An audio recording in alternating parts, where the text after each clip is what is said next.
Assalamu alaikum everyone. Welcome to Vocabgram where you learn English with easy lessons. In this lesson, I'm gonna teach you daily idiomatic expressions in English with examples. देखिए मेरे से आप लोगों ने बहुत सारे daily expressions जो idiomatic expressions हैं वो मेरे से रिक्वेस्ट किए थे जो कि आज मैं आपको एक्सप्लेन करने वाली हूँ.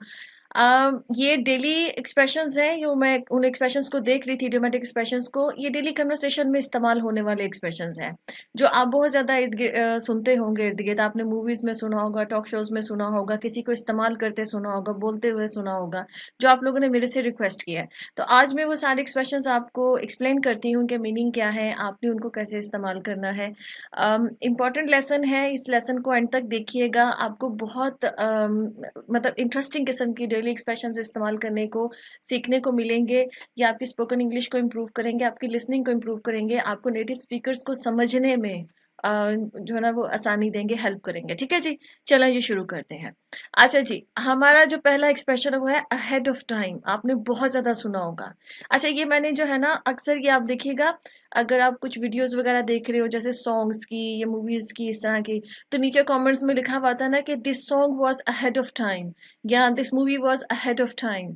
ठीक है, क्या कहा जाता है, क्या मतलब होता है? अक्सर लोग कहते हैं ये तो अहेड ऑफ टाइम है. क्या मतलब इसका? हो सकता है आप लोगों ने भी, जिसने भी मेरे से ये रिक्वेस्ट किया है, उसने कहीं पे सुना होगा, पढ़ा होगा ऑब्वियसली, तो उसने रिक्वेस्ट किया कि मैम इसको एक्सप्लेन कर दीजिए. इसका मतलब ये होता है समथिंग इज डन और completed before it is expected और रिक्वायर्ड. वक्त से पहले, जो चीज जिस वक्त पर होना होती है ना, अगर उससे पहले कोई चीज हो जाए तो वो अहेड ऑफ टाइम है. अब मूवीज या सॉन्ग्स को क्यों कहा जाता है कि जो आपको जो म्यूजिक आज भी रिलेटेबल लगता है ना, कि आज के दौर के हिसाब से, या जो मूवी आपको आज के दौर के हिसाब से लगती है, वो पहले 10 साल पहले या 20 साल पहले बनी थी, 15 साल पहले वो सॉन्ग जो है वो क्रिएट हुआ था, तो वो लोगों को लगता है कि यार ये अहेड ऑफ टाइम था. मतलब उस वक़्त ऐसा म्यूज़िक नहीं बनता था, तब और तरह का म्यूज़िक सुना जाता था. आज के दौर के हिसाब से वो रिलेट कर रहा है, तो वो उस टाइम पे अहेड ऑफ टाइम था. मतलब वो उस वक़्त में अपने वक़्त से पहले था. आज के दौर के हिसाब से था, तो आज भी लोग उस उन सॉन्ग से या उन मूवीज़ से रिलेट करते हैं. तो इसी को समझ लीजिए. इसी से जो है ना वो आप देख लीजिए, सेंटेंसेस देख लीजिए. आपने कुछ भी किसी भी बात में ये कहना हो ना कि ये वक़्त से पहले कर लेना चाहिए, या वक़्त से पहले होना चाहिए, या वक़्त से पहले हो गया है, वहाँ पर आप ये इडियोमैटिक एक्सप्रेशन इस्तेमाल कीजिए अहेड ऑफ टाइम. जैसे कि I suggest you to start studying for the exam ahead of time to avoid last minute stress. ठीक है, कि मैं तुमको सजेस्ट कर रहा हूँ, आप अपने किसी भी बच्चे को, छोटे बहन भाई को, कोई भी है जो जिनके एग्जाम्स आ रहे हो, तो आप उसको मतलब सजेशन दे सकते हैं ये कि भाई मैं तुम्हें सजेस्ट कर रहा हूँ या ये नसीहत कर रहा हूँ कि तुम जो हो ना वक्त से पहले अपनी तैयारी स्टार्ट कर लो अपने एग्जाम्स की. ठीक है, ताकि वो जो लास्ट मिनट का आखिरी टाइम पे जब एग्जाम बिल्कुल ही डेट करीब होती है, तो उस वक्त जो एक स्ट्रेस होता है कि सुबह एग्जाम है और आपको एक दिन में आपने सारा कुछ जो है वो क्रैम करना होता है, तो वो स्ट्रेस नहीं होगा. ठीक है, इसी तरह से जैसे कि सेकेंड सेंटेंस है, we bought tickets for the concert ahead of time, कि हमने वक्त से पहले ही कॉन्सर्ट के टिकट्स जो थे वो खरीद लिए थे. वक्त से पहले जो चीज होती है उसके लिए अहेड ऑफ टाइम यूज होता है. चले जी,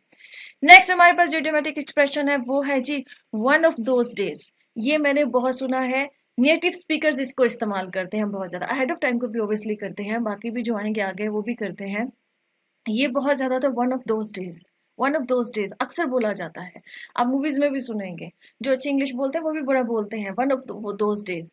वन ऑफ दोज डेज का क्या मतलब है? जब कोई ऐसा दिन हो ना जब सब कुछ गलत हो रहा हो, जब हर चीज जो है ना वो गलत हो रही हो, तो तब कहा जाए. जैसे हम कहते हैं ना आज तो दिन ही बड़ा बुरा है, तो नेटिव स्पीकर्स इसको बोलेंगे it is one of those days. वो ये नहीं कहेंगे it's a bad day.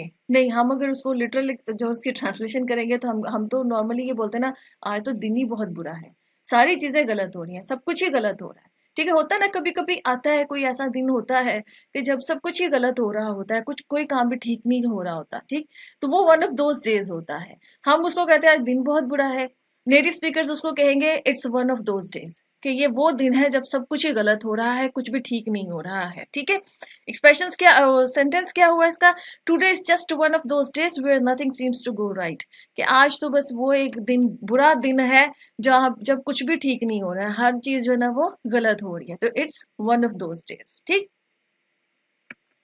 Okay ji, next हमारे पास एक्सप्रेशन है वो है जी वन ऑफ दीज डेज. अभी पहले मैंने आपको क्या पढ़ाया? One of those days. One of those days क्या हुआ? बुरा दिन. वन ऑफ दीज डेज जो है ना वो उससे डिफरेंट है.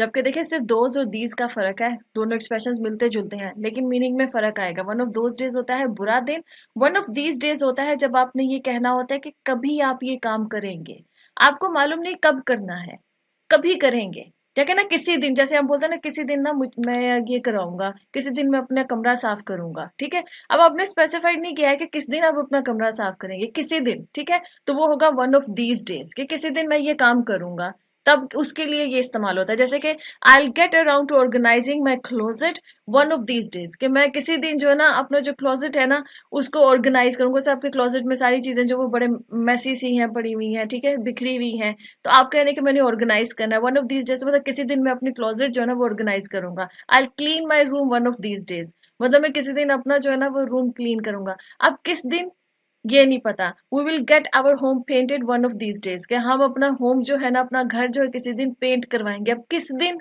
वो स्पेसिफाइड नहीं है, ठीक है। तो किसी दिन जो हम बोलते हैं ना जैसे उर्दू में, तो वो किसी दिन के लिए जो है ना वन ऑफ दीज डेज। अब याद रखिएगा वन ऑफ दोज डेज बुरा दिन और वन ऑफ दीज डेज किसी दिन, के किसी दिन हम ये काम करेंगे, ठीक है। I get my home painted one of these days, के मैं अपना घर किसी दिन जो है ना वो पेंट करवाऊंगा, ठीक है।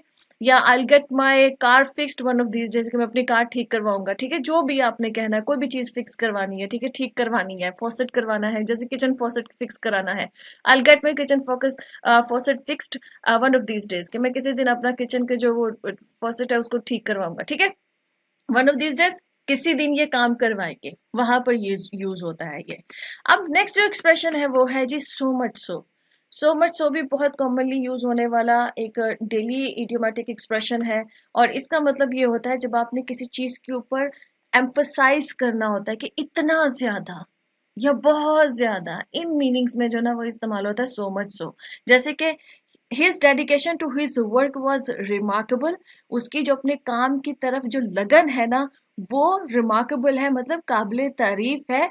सो मच सो इतनी ज्यादा है वो, that he often stayed late at the office, कि वो अक्सर जो है ना वो ऑफिस में मतलब देर तक रुका, ठीक है। यहाँ पे भी कह सकते कि that he often slept at the office, कि वो मतलब ऑफिस में ही सोया। अक्सर लोग होते हैं ना वो काम के लिए इतने डेडिकेटेड होते हैं अपने काम को लेके कि वो लेट नाइट तक ऑफिस में काम करते रहते हैं, फिर बेचारे वहीं सो जाते हैं और सुबह उठ के फिर दोबारा से जो है वो अपना काम शुरू कर दे, ठीक है। तो सो मच सो का मतलब कि इतना ज्यादा, ये जब हमने कहना होता है ना कि वो इतना ज्यादा डेडिकेटेड है, ठीक है ना। Team played so well, so much so मतलब टीम प्लेड वेल, टीम अच्छा खेली, सो मच सो इतनी ज्यादा, that they qualified for the final, कि वो फाइनल में पहुंच गए, ठीक है। मतलब इतनी ज्यादा वो अच्छा खेली कि वो फाइनल में वो क्वालिफाई कर गए, ठीक। तो ये सो मच सो का मतलब ये होता है इतना ज्यादा, जब आपने ये कहना होता है कि वो इतना ज्यादा ऐसा हुआ, ऐसा काम हुआ कि फिर ऐसा हो गया, इस तरह के सेंटेंसेस में सो मच सो को बोला जाता है। अब जैसे नेक्स्ट है, एंड नेक्स्ट हमारे पास है that will be the day. ये बड़ा इंटरेस्टिंग एक्सप्रेशन है, और ये बड़ा मतलब यूज होता है। इसका मतलब ये होता है कि वो दिन गया जब ही काम हुआ, ठीक है। किसी भी काम का आपने कहना हो ना, वो दिन गया जब ये हुआ, तो उस पे कहा जाता है that will be the day, कि वो दिन गया जनाब कि जब ये होगा, ठीक है। जैसे कि if he ever admits he was wrong, कि वो कभी मतलब कि ये कबूल कर ले कि वो गलत है, that will be the day, वो दिन गया मतलब वो दिन कभी नहीं आने वाला। जैसे इस ऐसा से समझ लीजिए इसको, कि वो जब हम कहते हैं ना कि वो दिन कभी नहीं आएगा कि जब वो अपनी गलती मानेगा, या वो कहते हैं ना कि I will lose weight that will be the day, कि मैं अपना वजन जो है वो कम कर लूं, वो दिन गया या वो दिन कभी नहीं आएगा। इन इन दोनों सेंसेस में ये इस्तेमाल होता है। मतलब जब आपने किसी काम के लिए कहना हो ना कि ये चीज जो है ना ये कभी नहीं होगी, वहां पर कहा जाता है कि that will be the day, मतलब कि वो अपनी गलती मान ले, ये कभी नहीं होने वाला। तो he admits his he was wrong, या he admits his mistake, that will be the day, कि वो मतलब वो दिन नहीं कभी आएगा, ठीक है। तो इस सेंस में जो है ना वो that will be the day इस्तेमाल होता है। नेक्स्ट हमारे पास एक्सप्रेशन है वो है जी मेक इट काउंट। ये भी बहुत कॉमनली इस्तेमाल होने वाला एक्सप्रेशन है।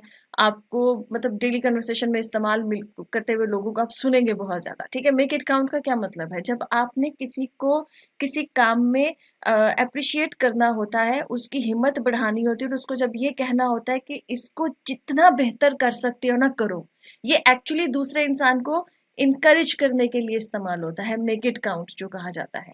कोई इंसान जो है वो अगर कोई बहुत अच्छा काम कर रहा हो ना, और आपने उसको अप्रिशिएट करना है और उसको इनकरेज करना है कि भाई तुम अपनी फुल एफर्ट लगाओ इस काम में, और तुम जितना अच्छा तुम अपनी तरफ से कर सकते हो ना वो करो, तो उसके लिए कहा जाता है मेक इट अकाउंट। ठीक है, जैसे कि इसको मैं आपको एक्सप्रेशन इसमें सेंटेंस में बताती हूँ। During the interview showcase your skills and experiences, make it count to leave a lasting impression. आपका कोई दोस्त है, कोई बहन है, भाई है, वो इंटरव्यू के लिए जा रहा है या जा रही है, ठीक है, आप उसका हिम्मत हौसला बढ़ाना चाह रहे हो, तो आप उसको कहोगे कि भाई इंटरव्यू के दरमियान में अपनी जो दौरान जो है अपनी स्किल्स को, अपने एक्सपीरियंसेस को, जो भी तुमने आज तक एक्सपीरियंस हासिल किया है काम में, उसको शोकेस करो, मतलब उसको बताओ, उसको दिखाओ, और मेक इट काउंट, कि मतलब पूरी कोशिश करो कि जितना तुम अपनी तरफ से बेहतर कर सकते हो to leave a lasting impression, ताकि तुम्हारा एक जो है ना बड़ा अच्छा किस्म का इम्प्रेशन जो है ना वो पड़े, मतलब जो भी इंटरव्यू लेने वाले हैं उनके जहन में तुम्हारा इम्प्रेशन जो है ना वो बहुत अच्छा है, एक लास्टिंग किस्म का, मतलब उनको तुम याद रहो, तुम उनके जहन से निकलो नहीं, ठीक है। तो इतना अच्छा जो है ना तुम परफॉर्म, तो मेक इट काउंट का मतलब ये होता है कि आप जब किसी को इंकरेज कर रहे होते हैं और कह रहे होते हैं कि अपनी तरफ से पूरी जो है ना वो इसमें एफर्ट दो, अपनी पूरी इसमें इनपुट दो, और जितना तुम बेहतर कर सकते हो ये काम वो करो, तो ये वहां पर यूज होता है। अच्छा जी, नेक्स्ट हमारे पास है वो है जी एक्सप्रेशन, वो है that makes two of us. That makes two of अस हमेशा कहा जाता है, ये कन्वर्सेशन में होता है, जब जब एक इंसान अपना कोई एक्सपीरियंस बता रहा हो या अपनी को पसंद नापसंद बता रहा हो, और आपने कहना हो कि भाई मैं भी ऐसा ही हूँ, ठीक है, जब आपने उसकी उस बात को सेकंड करना होता है ना, कि भाई जो एक्सपीरियंस तुम जो तुम्हें पसंद है मुझे भी वही पसंद है, ये जो इस चीज को लेकर तुम्हारा ओपिनियन है ना, जो तुम्हारे ख्याल आता है मेरे भी वही ख्याल आता है, तो वहां पर कहता है कहा जाता है कि that makes two of us, मतलब मैं भी ऐसा ही हूँ, आप एक्चुअली अपने आप को उसके साथ रिलेट कर रहे होते हो। जैसे इसको इसमें देखिए, अब ये कन्वर्सेशन में आएगा, जैसे पर्सन ए है, एक इंसान बोल रहा है I am really not a morning person. Morning person का मतलब ये है कि मैं मतलब सुबह जल्दी उठने वाले लोगों में से नहीं हूँ, ठीक है, तो I am really not a morning person, कि मैं सुबह जल्दी उठने वाले लोगों में से नहीं हूँ। और दूसरा इंसान कहता है वो भी नहीं सुबह जल्दी उठता, तो वो कहेगा कि that makes two of us, मतलब मैं भी तुम्हारे जैसा ही हूँ, I struggle to get out of bed early too, कि मुझे तो मतलब बड़ी हिम्मत करके जो है ना वो बेड में से जो है ना निकलना पड़ता है, मैं पूरी स्ट्रगल करता हूँ कि जो है ना अगर मुझे सुबह जल्दी जो है ना वो बिस्तर में से उठना पड़े, ठीक है। तो दैट मेक्स टू ऑफ अस का मतलब ये है कि जो एक इंसान अपनी कोई हैबिट, कोई एक्सपीरियंस, कोई ओपिनियन बताए, और आप कहें कि आपका भी वही ये ख्याल है, तो फिर आप ये जुमला बोलते हैं दैट मेक्स टू ऑफ अस, वहां पर आप ये एक्सप्रेशन जो है वो इस्तेमाल करते हैं। नेक्स्ट हमारे पास है बड़ा इंटरेस्टिंग है, और वो है टू काउंट ऑन समवन। ये आप जो है ना बहुत सुनेंगे, I count on you, they count on me, ठीक है, ये count on you, count on me, इसका क्या मतलब होता है, अक्सर आपने सुना हुआ होगा, ठीक है। इसका मतलब ये होता है कि जब एक इंसान जो कह रहा होता है ना कि आई काउंट ऑन यू, ठीक है, इसका मतलब है कि मैं जो हूं ना, मैं तुम्हारे ऊपर पूरा ट्रस्ट कर रहा हूँ इस सिचुएशन में, कि तुम अपनी जिम्मेदारी को या मेरी मदद करोगे, मेरी हेल्प करोगे सिचुएशन में। इसके लिए ये भी होता है कि कोई इंसान जो है ना वो अपनी जो उसकी रिस्पॉन्सिबिलिटी बनती है ना किसी सिचुएशन में, वो अपनी जिम्मेदारी को पूरा निभाएगा और पूरी सपोर्ट देगा, जो लोग उस पर काउंट कर रहे हैं, जो लोग उस पर डिपेंडेंट हैं, उनको कंप्लीट सपोर्ट देगा, ठीक है। जैसे कि जो फादर्स होते हैं, फादर्स के ऊपर फैमिलीज, मतलब कह सकते हैं फैमिली, बच्चे कह सकते हैं कि children count on their parents, ठीक है, या children count on their fathers, कि जाहिर है वो सपोर्ट के लिए, वो उस चीज के लिए रिलाई करते हैं अपने फादर्स के ऊपर, ठीक है। इसी तरह से जैसे कोई इंसान मुश्किल में है, आपका कोई दोस्त है, उसको बहुत डिफिकल्टी है और बहुत मुश्किल में है, और वो उस मुश्किल में आपको फोन करके कहता है और आपसे हेल्प मांगता है, और हेल्प मांगने के बाद कहता है कि I really count on you, उसका कहने का मतलब ये है कि मैं तुम पे पूरा भरोसा कर रहा हूँ कि तुम मेरी जो है ना इस मुश्किल में मेरी पूरी मदद करोगे। तो काउंट ऑन का मतलब ये होता है कि आप दूसरे इंसान के ऊपर रिलाई कर रहे हैं कि वो इस सिचुएशन में आपको सपोर्ट देगा, आपको मदद देगा, ठीक है। या वो जब रिश्तों में होता है, फैमिलीज में, तो वो ये होता है कि आप, जाहिर बात है कि फैमिलीज की तरफ हर इंसान की एक रिस्पॉन्सिबिलिटी होती है, ठीक है, वो तो एक जिम्मेदारी होती है कि वो अपनी जिम्मेदारी को पूरा करेगा। इसी तरह से वर्क प्लेस पे भी हो सकता है कि जो आपकी जिम्मेदारी है आप उसको पूरा करेंगे, क्योंकि समटाइम्स ऐसा होता है कि बाकी टीम मेंबर्स आपके ऊपर डिपेंडेंट होते हैं उस प्रोजेक्ट को सक्सेसफुल होने के लिए, ठीक है। तो they are counting on you, आपकी टीम जो है ना वहाँ पे काउंट कर रही है, they are counting on you, मतलब कि वो आप पे रिलाई कर रही है, जैसे लीडर्स पे अक्सर रिलाई करते हैं, जो प्रोजेक्ट मैनेजर्स होते हैं उनके ऊपर टीम रिलाई कर रही होती है, ठीक है। तो team is counting on project manager, ठीक है, कि उनके ऊपर पूरी तरह से वो डिपेंडेंट होती है। तो जैसे कि in times of need you can always count on your best friends to be there for you, कि जाहिर बात है कि इन टाइम्स ऑफ नीड्स, जब ज़रूरत के जब वक्त होते हैं, लम्हात होते हैं, ऐसा कोई मुश्किल लम्हे होते हैं, तो वहाँ पर हम अपने बेस्ट फ्रेंड्स पे जो है ना वो रिलाई कर रहे होते हैं, उन पे डिपेंडेंट होते हैं कि वो हमारे लिए हमें पूरी सपोर्ट और पूरी मदद प्रोवाइड करेंगे, ठीक है जी। ओके जी फ्रेंड्स, यहाँ पे लेसन खत्म होता है। आई होप कि आपने इंटरेस्टिंग एक्सप्रेशन सीखे, इन सबको याद कीजिए। आई होप कि आपने अगर सुने हैं पहले तो आज आपको क्लियर हो गए होंगे कि इनके क्या मतलब है, और आप खुद भी इनको अब इस्तेमाल जो है वो इजीली कर सकेंगे। और तो अगर आपके जहन में कोई और एक्सप्रेशन है तो आप नीचे कमेंट्स में उसको मेंशन कर सकते हैं, तो मैं नेक्स्ट लेसन में एक्सप्लेन कर दूंगी इंशाल्लाह। ओके जी, अल्लाह हाफिज़।